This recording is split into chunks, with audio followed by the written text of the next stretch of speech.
ডাকসু নির্বাচনের শিবির সমর্থিত ঐক্যবদ্ধ শিক্ষার্থী জোটের জিএস প্রার্থী এস এম ফরহাদের প্রার্থিতা বাতিল চেয়ে রিটের শুনানির দিন ধার্য ছিল মঙ্গলবার। সোমবার সকালে জানা যায়, গুরুত্ব বিবেচনায় একদিন এগিয়ে সোমবার দুপুরেই হবে শুনানি।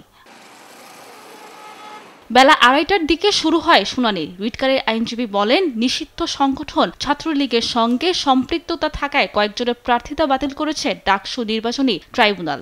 কিন্তু সংগঠনটি রাজনীতি করেও এস এম ফরহাদের জিএস পদে প্রার্থিতা বৈধ ঘোষণা আইনের দৃষ্টিতে দ্বিমুখী আচরণ।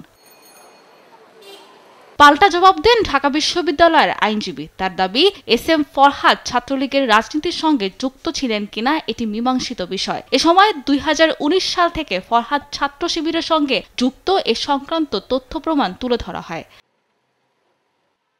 উভয় পক্ষের দীর্ঘ শুনানি শেষে ডাকসু নির্বাচন ৩০ অক্টোবর পর্যন্ত স্থগিত করেন হাইকোর্ট। এ সময়ের মধ্যে ফরহাদের প্রার্থিতা নিয়ে কোনো আপত্তি থাকলে লিখিত আকারে নির্বাচনী ট্রাইব্যুনালে জমা দিতে বলা হয় রিটকারীকে। একই সঙ্গে তার প্রার্থিতা কেন অবৈধ ঘোষণা করা হবে না তা জানতে চেয়ে রুল জারি করা হয়।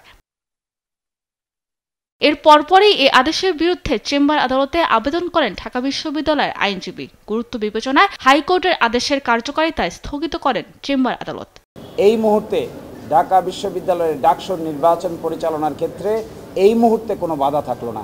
আমরা আগামীকালকে সকালে অফিস খুললে সিএমপি দায়ের করব। আশা করি আগামীকালকেই গুরুত্বের বিচারে বাকিটা আদালতে শুনানি হবে। মঙ্গলবার এ বিষয়ে পূর্ণাঙ্গ শুনানি হবে সুপ্রিম কোর্টের চেম্বার আদালতে। সাবরিনা মজুমদার, দেশ টিভি, ঢাকা।